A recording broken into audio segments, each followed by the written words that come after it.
Corsair Vengeance K70 Mechanical Gaming Keyboard.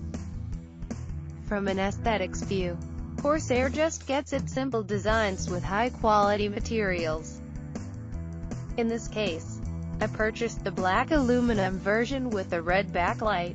Unfortunately, there's no blue backlight option for the black housing, unlike its competitors, who often use overly aggressive or pseudo-futuristic designs.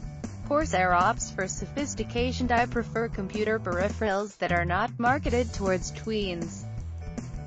And this aluminum keyboard is definitely not priced for tweens. I bought mine from Corsair directly, so you're paying till the $130 before any taxes or shipping. It's expensive for sure, but for being full mechanical and being of such high build quality, to me it's worth it. Now, the pros. Keys are buttery smooth. I'm currently using an older Razer Tarantula with membrane keys and the difference is huge. The K70 only requires slight, even pressure to actuate the keys. My old Tarantula took a bit more force and the actuation was gummy instead of smooth and light like the K70.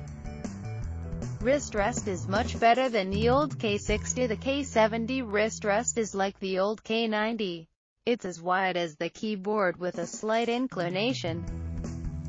I've used the K60 in stores and the wrist rest was too high relative to the keyboard and forced you to place the keyboard too far away from the edge of your desk due to its front-back length. Individual key backlighting. You hit the backlight program button, then select the keys you want lit, and done. Simple.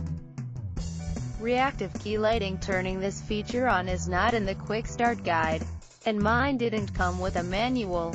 To turn it on, hold down the right control button and the backlight on-off button at the same time.